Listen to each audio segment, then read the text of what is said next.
Buddy Knox, one of the original legends of rock and roll, no doubt about it. Back to the early days in Texas. You and I have talked about this so many times, buddy, but what was the atmosphere like in those days? Was it as innocent as I think it was? We were so naive and so innocent you couldn't even believe it. We had no idea what was going on. All we knew was that we had four instruments that all of us could play 2 or 3 chords at the same time together and start the song at the same time and end the song at the same time, which was an accomplishment in those days. No, we didn't have a clue what was happening.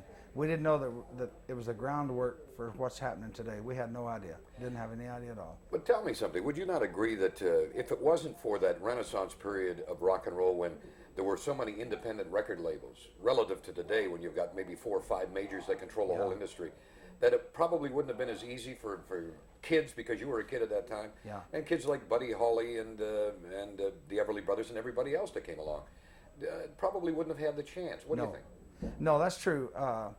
Like we started out on a little label down in Texas, and if we'd have tried for a major label, we wouldn't have had a chance. They wouldn't even listen to us because nobody believed in those days that this little rock and roll stuff was going to do anything at all. It was just funky little southern stuff that they said, well, it's a fad and it's going to go away in a hurry and we'll get out of the way and we'll go back to the big band stuff and go back to our jazz and the 4 vocal units and things like that. But it didn't. The little rock and roll groups hung on, the crowd got onto it. But the only outlet that we had was by way of the small labels.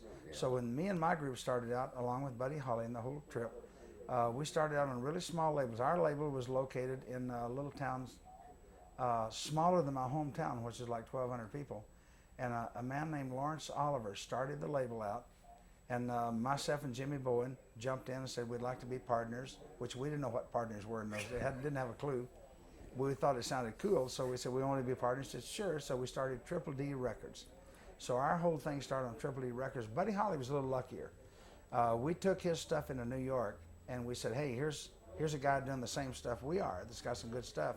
And they said, no, I don't think so. You know, they said we took a chance on you guys, and which New York bought our company out, Roulette, and they said, no, I don't think so. So Coral and Brunswick took a gamble on Buddy Holly, which made Coral and Brunswick both into major labels by way of Buddy Holly.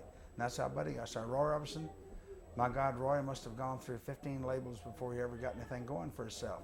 But once he did, then all the majors wanted him. All the majors wanted us. Right. Jimmy Wakely, remember Jimmy Wakely? Oh, of course, very well. The cowboy star, yeah. Jimmy Wakely looked for me for a solid year to try to sign us up to the label he was with, which was Decca, I think at the time. Decca at the time, yeah.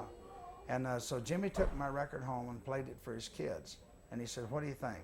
Kid says, yeah. And he says, no, it's a dirty song. Party Dog's a dirty song.